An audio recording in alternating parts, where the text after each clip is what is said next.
Hello everyone, আজকে আমরা দেখব দি অ্যাপোথেকেরি ডায়েরিজের সিজন 2 এর 5 নম্বর পর্বের এক্সপ্লেনেশন। তাহলে আর দেরি কেন, চলো শুরু করা যাক আজকের এক্সপ্লেনেশন। আর হ্যাঁ, ভিডিওটা লাইক আর চ্যানেলটা সাবস্ক্রাইব করতে একদম ভুলো না কিন্তু। সো এপিসোডের একদম শুরুতে আমরা দেখি মাও মাওকে। সে একটা ছবি হাতে নিয়ে গভীর মনোযোগ দিয়ে দেখছে আর একা একা কিছু একটা ভাবছে। ছবিটা আর কারো নয়, সেই কাল্পনিক মুন গডেসের। মামা মনে মনে ভাবছে, আচ্ছা গুজবগুলোও কি তাহলে সত্যি হয়ে যায়? মনে হচ্ছে এই মুন গডেসের গুজবটাও হয়তো সত্যি, কিন্তু এটা কি আদৌ সম্ভব? এইসব ভাবতে ভাবতেই সে খোলা জানলা দিয়ে রাতের আকাশের চাঁদের দিকে একা একা তাকিয়ে থাকে, আর ওর চোখে মুখে ফুটে উঠেছে একটা গভীর কৌতূহল আর অনুসন্ধিচ্ছা। এরপর সিন পাল্টায় আর আমরা দেখি মাও মাও আবার জঙ্গলের দিকে রওনা দিয়েছে কিছু দরকারি ঔষধি গাছ সংগ্রহ করতে। এবার সে এসেছে নর্থ সাইডের একটা জঙ্গলে।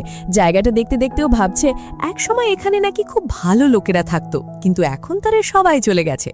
এখানে একটা সুন্দর লেকও আছে। শোনা যায় পুরনো লোকেরা নাকি এখনো এই লেকের জল ব্যবহার করে। আর ঠিক তখনই কেউ পেছন থেকে এসে মাও মাওয়ের চোখ দুটো হাত দিয়ে চেপে ধরে আর জিজ্ঞেস করে, বলো তো আমি কে? মাও মাও একটুও না ঘাবড়ে বলে, তুমি শিশুই তাই না? আমি জানি। শিশুই তো অবাক, সে জিজ্ঞেস করে, কিভাবে বুঝলে আমার গলা শুনে? মাও মাও মনে মনে ভাবে, এই মেয়েটা দিন দিন আমার সাথে বড্ড বেশি মিশুকে হয়ে যাচ্ছে, মানে ভালোই। শিশুই তখন মাও মাওকে জিজ্ঞেস করে, তুমি এখানে কি করছো? মাও মাও উল্টে তাকে প্রশ্ন করে, এই প্রশ্ন তো আমি তোমাকেও করতে পারি, তুমি কি এই বাগানের ফল চুরি করতে এসেছো নাকি? শিশুই হেসে বলে, না না, আমি তো এই পোকাটা ধরতে এসেছিলাম। আমি খাতায় এর ছবি আঁকি, কিন্তু বাস্তবে কখনো দেখিনি, তাই একে ধরতে এসেছি। মাও মাও পোকাটার দিকে তাকিয়ে বলে, তুমি যদি ওকে এভাবে ধরো তাহলে তো ও ব্যথা পাবে, তোমার এমন করা উচিত নয়। এর উত্তরে শিশুই বলে, আমি ওকে শুধু এই খাঁচাটার মধ্যে রাখবো, এটা ওর জন্য খুব আরামদায়ক একটা ঘর হবে। কিছুদিন পরেই তো এটা একটা সুন্দর প্রজাপতি হয়ে যাবে, তখন আমি ওকে ছেড়ে দেব আর ও আকাশে উড়ে বেড়াবে, ঠিক ওই চাঁদের মতো যেটা আকাশে ভেসে থাকে। চাঁদের আলোয় এই প্রজাপতিগুলো যখন ওড়ে তখন মনে হয় যেন আকাশ থেকে তারারা ওদের চারপাশে ঘুরছে। শিশুইয়ের মুখে প্রজাপতিদের এমন সুন্দর বর্ণনা শুনে মাও মাওয়ের মাথায় যেন একটা বিজলির ঝলকানি খেলে যায়। সে সাথে সাথে শিশুইকে জিজ্ঞেস করে, প্রজাপতিরা কি একসাথে জোড়া বাঁধে? শিশুই জানায় যে সে ছেলে বা মেয়ে প্রজাপতি চিনতে পারে না, শুধু আন্দাজ করে। এই কথা শুনে মাও মাওয়ের প্ল্যানটা আরো পোক্ত হয়। সে শিশুইকে বলে, তোমাকে আমার একটা সাহায্য করতে হবে। আর ভাই, ওর মাথায় তখন কি প্ল্যান ঘুরছে সেটা শুনলে তুমিও অবাক হয়ে যাবে। এরপর সে কোনো দিকে না তাকিয়ে সোজা জিনসির কাছে হাজির আর তাকে নিজের পুরো প্ল্যানটা খুলে বলে। প্ল্যানটা শুনে তো জিনসিও একেবারে অবাক, কিন্তু বেশ আগ্রহীও হয়। আর অবশেষে সে গাও শুনকে সাথে নিয়ে কাজে লেগে পড়ে। মাও মাও তার প্ল্যান সফল করার জন্য জঙ্গলে ঘুরে ঘুরে প্রচুর প্রজাপতি ধরতে শুরু করে। এই ফেস্টিভ্যালে মূলত পুরুষদেরই আসার অনুমতি আছে, যারা হয় সিকিউরিটি গার্ড অথবা অন্য কোনো কাজে যুক্ত। এখানে রাজ পরিবারের সেই দুই বোনও এসেছে। আর ভাই, এদের ভাব দেখলে মনে হবে এরাই পৃথিবীর একমাত্র সুন্দরী। মাও মাও ঝোপের আড়াল থেকে ওদের দিকে তাকিয়ে ভাবছে, এরা নিজেদের মুখ দেখাচ্ছে, তার মানে ওরা বোঝাতে চায় যে ওরাই সবচেয়ে বেশি সুন্দরী। কারণ সাধারণত রাজপরিবারের মহিলারা এমন অনুষ্ঠানে নিজেদের মুখ দেখায় না। মাও মাও নিজেও মনে মনে স্বীকার করে, দেখতে তো এরা আসলে খুব সুন্দর। একটু পরই অনুষ্ঠান শুরু হয়। রাজার সামনে তলোয়ারবাজির খেলা দেখানো হতে থাকে। মাও মাও ওই বন্ধুটোর দিকে তাকিয়ে বুঝতে পারে যে ওরা এসব দেখে মারাত্মক বোর হচ্ছে। ঠিক তখনই তাদের মধ্যে একজন অধৈর্য হয়ে নিজের রথ থেকে বেরিয়ে সোজা সম্রাটের দিকে এগিয়ে যায়। সে সম্রাটকে বলে, আমি আপনার সাথে একা দেখা করতে আর কথা বলতে চাই, আমি কি আপনার আর একটু কাছে আসতে পারি? আসলে সম্রাটের সাথে কথা বলাটা ছিল একটা বাহানা, তার আসল উদ্দেশ্য ছিল সম্রাটের সামনে নিজের সৌন্দর্য তুলে ধরা। মাও মাও এসব দেখে ভাবছে, বাহ, মেয়েটার সাহস তো আছে, কিন্তু ও কি আসলেই ভাবছে যে এভাবে রাজার সামনে গেলেই রাজা তাকে বিয়ে করতে রাজি হয়ে যাবে? এমন সময় তার অন্য বোনটি এসে তাকে থামায় আর বলে, সম্রাটকে একা থাকতে দাও, ওনাকে অনুষ্ঠানটা উপভোগ করতে দাও। মাও মাও ওদের দেখে ভাবে, দেখতে তো এরা আসলেই সুন্দর, কিন্তু এদের যা অ্যাটিটিউড আর অহংকার, যাই হোক, এদের নিয়ে ভেবে লাভ নেই। আমার কাজ হলো মুন গডেসকে সবার সামনে আনা। সে তাড়াতাড়ি একটা ছোট ঘরে ছুটে যায়, যেখানে গাউশুন অপেক্ষা করছিল। সে জিজ্ঞেস করে, সবকিছু তৈরি তো? মাও মাওয়ের মুখেও চরম উত্তেজনা, যেন সে এই দিনটার জন্যই অপেক্ষা করছিল। এরপর সিন পাল্টায় আর আমরা দেখি ফেস্টিভ্যাল শেষ হওয়ার আগেই ওরা দুই বোন সেখান থেকে বেরিয়ে পড়ে। কিন্তু তারা বেশি দূর যেতে পারলো কই? ঠিক তখনই তাদের পথ আটকায় আমাদের মাও মাও। সে কিছু বলার আগেই তাদের সেই চাঁদের পরীকে দেখায়। আর এই চাঁদের পরী আর কেউ নয়, স্বয়ং জিনসে। সে নাচতে শুরু করে আর সাথে সাথেই অসংখ্য প্রজাপতি, হাজার হাজার প্রজাপতি তার চারপাশে উড়তে শুরু করে। এই দৃশ্যটা এতটাই মায়াবী ছিল যে ওই দুই বোনের মুখ হাঁ হয়ে যায়। তাদের মনে হচ্ছিল যেন তারা সত্যিই কোনো কিংবদন্তির মুন গডেসকে দেখছে। নাচ শেষ হতেই জিনসি হঠাৎ করে উধাও হয়ে যায়, ঠিক যেমনটা মামাও প্ল্যান করেছিল। মেয়েটি এসে জিজ্ঞেস করে উনি কোথায় গেলেন। মাও তখন চাঁদের দিকে ইশারা করে শুধু বলে ডায়ানা। মজার ব্যাপার হলো এই ডায়ানা নামটা হলো পশ্চিমের গল্প অনুসারে চাঁদের দেবীর নাম। মাওয়ের এই উত্তরে বোনেরা আরও বেশি দ্বিধায় পড়ে যায়। এরপর মাও আবার সেই ঘরে ফিরে আসে যেখানে গাউসুন ছিল। গাউসুন জিজ্ঞেস করে কাজ হয়ে গেছে। মাও বলে হ্যাঁ, আমার মনে হয় কাজ হয়ে গেছে। এখানেই মাও আসল রহস্যটা ফাঁস করে। আসলে ব্যাপারটা ছিল পুরাই সায়েন্স। পুরনো দিনে সেই নর্তকী মানে মাওয়ের দিদা, তার পোশাকে এক ধরনের স্ত্রী পোকা লাগিয়ে দেওয়া হয়েছিল।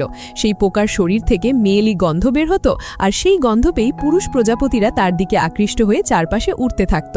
মাও ঠিক এই পদ্ধতিটাই জিনসির ওপর প্রয়োগ করেছে।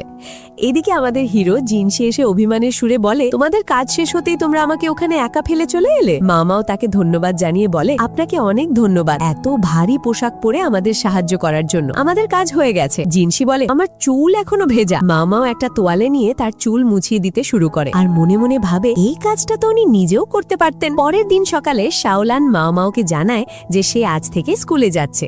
শাওলান চলে যাওয়ার পর মাও আবার সেই পারফিউমের কেসটা নিয়ে ভাবতে বসে, যেটার সমাধান এখনো হয়নি। অতিরিক্ত পারফিউম ব্যবহারের কারণে কিভাবে সেটা বিষে পরিণত হচ্ছে এই রহস্য তাকে ভাবাচ্ছে। তাই সে জিনসিকে বলেছিল ওই ফেস্টিভ্যালে বিক্রি হওয়া পারফিউমগুলো কোথা থেকে আসছে তা খুঁজে বের করতে। সে একে একে কনসার্টদের নিয়ে ভাবতে শুরু করে। কনসার্ট লওলানের বাবা তো মহাধনী, ক্ষমতার জন্য সে এমন কিছু করবে না। লিহুয়া এমনিতেই খুব সুন্দরী, তারও ক্ষমতার দরকার নেই। লিশুর কাছে ক্ষমতা কম থাকলেও সে এমন কাজ করতে পারে না। লেডি আডুও না, সে এমনটা করবেই না। তারপর সে গিয়োকোর কথা ভাবে। গিয়োকোর ওপর তো অতীতে অনেকবার বিষ প্রয়োগের চেষ্টা হয়েছে, তাহলে সে কেন এমন করবে? মজার ব্যাপার হলো মাওয়ের মনে পড়ে কিছুদিন আগেই মাশরুম খেয়ে এক পরিচারিকা মারা গিয়েছিল। তার মাথায় একটাই প্রশ্ন ঘুরতে থাকে, এই সব বিষের ব্যাপারে কনসার্টদের কে তথ্য দিচ্ছে? তখনই তার সুইরেনের কথা মনে পড়ে, যাকে সে শেষবার জিনসির সাথে দেখেছিল। কিন্তু পরক্ষণেই সে ভাবে এইসব নিয়ে আমার না ভাবাই ভালো। আমার কাজ তো শুধু খাবার টেস্ট করে বলা যে তাতে বিষ আছে কিনা। মাও যখন এসব নিয়ে ভাবছিল তখন রাস্তায় ওর সাথে লিহুয়ার প্রধান পরিচারিকার দেখা হয়। এখানে একটা জিনিস খেয়াল করো, তাকে দেখে মাওয়ের মনে পড়ে এই একমাত্র মহিলা যে সেই পারফিউমটা ব্যবহার করেনি। এর কিছুক্ষণ পর আইলানের শরীর খারাপ হওয়ায় মাও তাকে ক্লিনিকে নিয়ে যায়। ক্লিনিকে একজন বয়স্ক মহিলা এসে তার কপাল ছুঁয়ে দেখে বলেন চিন্তার কিছু নেই, কয়েকদিন বিশ্রাম নিলেই ঠিক হয়ে যাবে। মাও তার চিকিৎসা পদ্ধতি দেখে বেশ ইমপ্রেস হয়। সে ভাবে হাতুড়ে ডাক্তারদের চেয়ে এর চিকিৎসা অনেক ভালো। সে ক্লিনিকের চারপাশ দেখতে থাকে। এখানকার পরিবেশ খুব পরিষ্কার, অনেক জানালা আছে, তাই আলো বাতাসের কোনো অভাব নেই। ঠিক তখনই ওই বয়স্ক মহিলাটি এসে মাওকে ধরে বলে তোমার যদি কোনো কাজ না থাকে তাহলে আমার সাথে কাজে লেগে পড়ো। মাও কোনো মতে না না আমার অনেক কাজ আছে বলে পালানোর চেষ্টা করতে গিয়ে সোজা ধাক্কা খায় জিনসির সাথে। জিনসি তাকে দেখে বলে কি ব্যাপার, তুমি কি পাশে তাকিয়ে হাঁটো নাকি সামনে দেখো না? মাও কিছু বলার সুযোগ না পেয়েই বলে আমি কি আপনাকে কোনো সাহায্য করতে পারি? জিনসি বলে এখন কোনো সাহায্যের দরকার নেই। সে জিজ্ঞেস করে তুমি এখানে কি করছো? মাও জানায় যে সে জানতো না এখানে কোনো ক্লিনিক আছে। জিনসি তাকে মনে করিয়ে দেয় যে তুমি যখন প্রথম এসেছিলে তখন আমি তোমাকে একটা গাইড বুক দিয়েছিলাম, তাতে সব লেখা আছে। কিন্তু তখনই গাউসুন জানায় যে এখানে শুধু ছেলেরাই ডক্টর হতে পারে আর বড় ওষুধ তৈরি করতে পারে। গাউসুনের কথা শুনে মাও মনে মনে ভাবে ও আচ্ছা, এই জন্যই তাহলে ওখানে ওষুধের কোনো গন্ধ ছিল না। কিন্তু আমি যে লুকিয়ে ওষুধ বানাই সেটা এখনো কেউ আটকাচ্ছে না কেন? মাও বুঝতে পারে এর পেছনেও কোনো বড় গল্প আছে।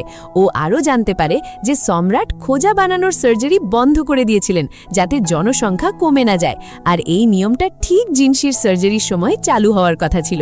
জিনসি আর গাউসুন সেখান থেকে যাওয়ার সময় জিনসি মাওকে সাবধান করে দিয়ে যায় তুমি যে ওষুধ বানাও এই কথা যেন ভুলেও কেউ জানতে না পারে। কিন্তু ওর মাথায় তখন অন্য চিন্তা ঘুরছে। ও ভাবছে যদি আমি সেই পুরনো ভেষজ গাছটা আবার জন্মাতে পারি তাহলে তো আমি বড়লোক হয়ে যাব। অন্যদিকে সেই বয়স্ক মহিলা ডাক্তার আয়লানকে জিজ্ঞেস করেন ওই মেয়েটার গা থেকে তো ওষুধের গন্ধ আসছিল, ওকে লুকিয়ে ওষুধ বানায়? আর একদম শেষ দৃশ্যে আমরা দেখি মাও গভীর মনোযোগ দিয়ে কোনো একটা ওষুধ তৈরি করছে। আর হ্যাঁ, এরই সাথে এই এপিসোডটা এখানেই শেষ হয়ে যায়। তো বন্ধুরা, তোমাদের এপিসোডটা কেমন লাগলো আর এই এক্সপ্লেনেশনটাই বা কেমন লাগলো সেটা অবশ্যই কমেন্ট করে জানিও। যদি ভালো লেগে থাকে তাহলে একটা লাইক আর বন্ধুদের সাথে শেয়ার করতে ভুলো না। কিন্তু দেখা হবে খুব তাড়াতাড়ি পরের এপিসোডের এক্সপ্লেনেশন নিয়ে। ততক্ষণ পর্যন্ত take care and good bye.